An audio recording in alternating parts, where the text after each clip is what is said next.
Hey guys, this is actually take two because take one was like 14 minutes long and I thought that was just a little too much. The reason I started vlogging again was because I had a bunch of funny stories and I wanted to share them with you.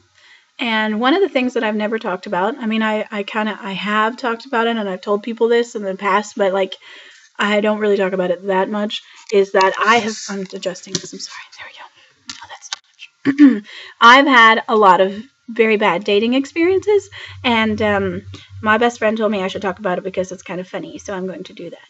Now, with a little preface here, there are a lot of guys I've gone out on dates with that I know very well. These are not those guys. These are guys that got one date and one date only, and you will see why. So let's start with guy number one. Oh, well, first let me tell this. I didn't start dating until I was much older. I was like 22, 23. So this guy asked me out on a date through like Facebook because like a joke about being single was up there, and I commented on it, and I didn't really want to go out on a date with him. I didn't really know him very well. I have social anxiety. I didn't know that at the time, but I didn't really want to. So I told him he had to ask my dad's permission before I would go out on a date with him, thinking that would curb that. It didn't. My dad said yes, and I had to go on a date with him. So, already being rather hesitant, I was not impressed with his attitude. He wouldn't tell me where we were going. I wasn't comfortable. And very first date ever. And if this was titled, it would be called The Worst First Date Ever. And I scribbled all over this because it was frustrating. It was the worst first date ever. Nobody should have an experience like this. Oh, so I got yelled at.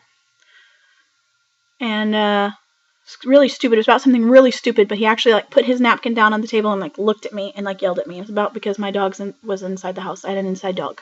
So he thought that was ridiculous, and he yelled at me in a restaurant. And he burped in the car a lot. It was pretty stupid.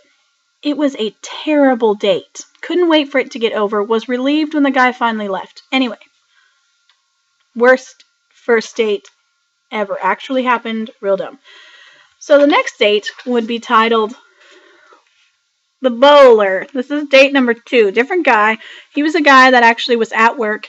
I met kind of through work. He worked for a company that we did this stuff with, and either way, people exchanged our numbers and we went on a date. Let me say this. All these guys that I went on dates with were believers. That's like, I wouldn't go on a guy with a guy who wasn't a believer. So I go out with this guy. We go to Chili's. And I hate saying this word, it like makes me kind of queasy.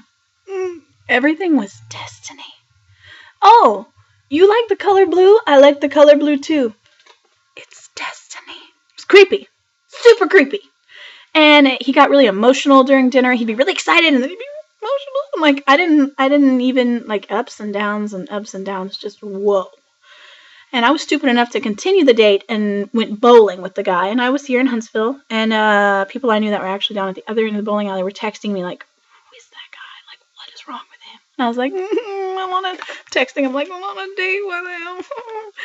So he wasn't bowling very well. He starts yelling and cussing and like freaking out. The guy was clearly not like stable. He was not a very stable man. He was 35, by the way. And then as the date progressed, I found out that he also lived with his mother. You heard that right. I'm fixing my hair because I can see myself. And was a Mason. Got real defensive when he told me that, and just like, don't you talk about it. And of course, still throughout the date was like, it's destiny. We're meant to be together. People can't say that word to me now because it's just so creepy. It's just a creepy word. Either way, that was the bowler. And again, one date only. That was all I needed. Ooh, just yuck. The next date was a guy I met online, didn't know him very well, had some mutual friends, so I talked to them about him, and he would be called the Child. This was quite a while ago, but I felt like I was babysitting this guy. Like, he didn't have anything to talk about except for animals, like farmyard animals. It was literally like sitting there with a kid I was babysitting, yeah, I like horses. Okay. Like, eventually, I make the most of all my situations, so I just started treating him as though he was one of the children that I have babysat. Many, many children I babysat, and I just started asking him, well, what's your favorite animal? If you could have any animal in the world, what would it be? We only ever talked about animals, no matter how many times I tried to change the subject. That was it. It was weird. It was strange. It was icky. It was like being on a date with a little kid. And nope, never again. I actually texted my friend from the bathroom like, he's like weird and icky, like he's a little kid. I feel like I'm babysitting. What do I do? Run away. The fourth guy would be the stay the night guy. You heard that correctly. So this guy, supposedly a believer, asked me on a date last minute. I go. Why not? I'm 30, so well, I wasn't then, but I make my intentions known to these guys that I'm dating, but I'm not. I don't drink, I don't smoke, I don't cuss, and I don't screw, and I don't go out with those who want me to. Okay? So he knew that I wasn't into that stuff. I wasn't gonna do that. Like, this is not okay. And we're only talking for like 3 days.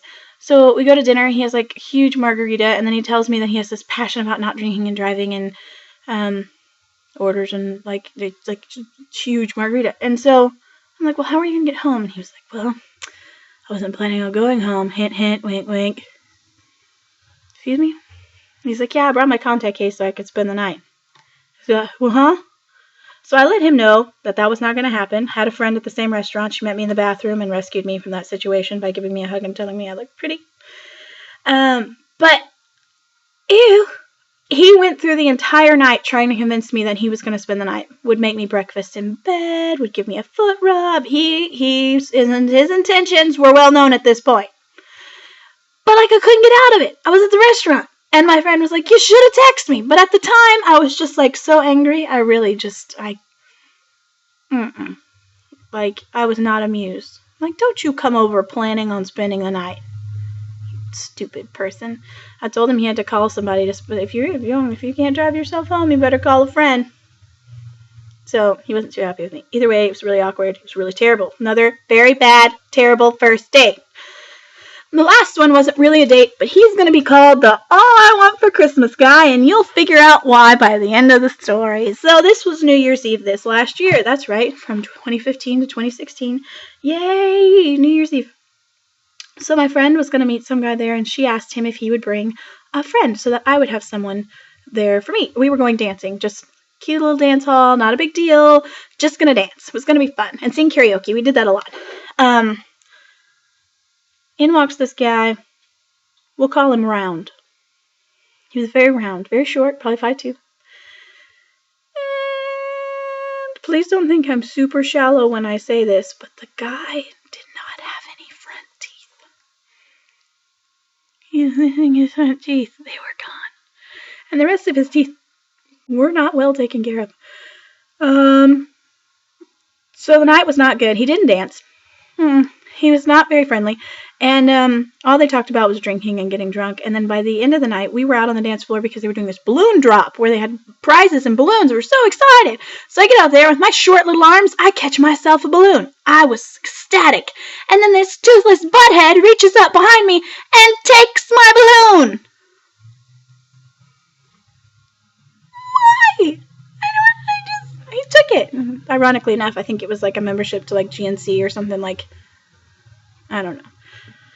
Either way, just another example of why I don't like dating. So, I know that some of you question, why are you still single? I hear that all the time. Please don't ask people that. That's a horrible question. It's horrible. I don't have an answer, okay? But I'll give you this. Dating is really hard, and I've had some of the worst dates. I've been yelled at. Oh, I didn't include this guy, but we're going to put him in there. One time I went out with a pastor. I said that right. Actually, I've gone out with a couple of pastors, but we're going to stick to the one that made fun of me because he thought I was too pretty. And I was super nice to him. I complimented him. He pulls out his wallet that was wrapped in a rubber band at the end of the night. I didn't say anything mean. I was super nice. I was like, well, that's a good idea. Like, I tried to be real friendly. And all he could do was put me down because he was like, well, life must be so hard for you because you're so pretty. Like, everything he said was mean. And I was like, I don't even know what to do at this point. You're a pastor. I almost said a bad word. I also had a pastor who asked me how far I would go before I would consider it a bad thing because he had needs. Needs. My dad doesn't know that story. Needs. No. Like, really? I'm a nice person. I'm pretty cute. But I'm like a magnet for, like, the worst first dates ever. Like, seriously. It's like, I need to write a novel. It would be called The No Good, Terrible, Very Bad First Dates of Sarah Siegel. So anyway, that's my saga of why I don't like first dates and all my very bad, very terrible first bad dates. So, yep. So I am trying to find someone to date. It's a little bit more difficult than some people think it is. And this may not be 14 minutes long, but it's 10 minutes long, which means I have talked for too long. I'm sorry. I hope I kept your attention. And thank you for watching my blog.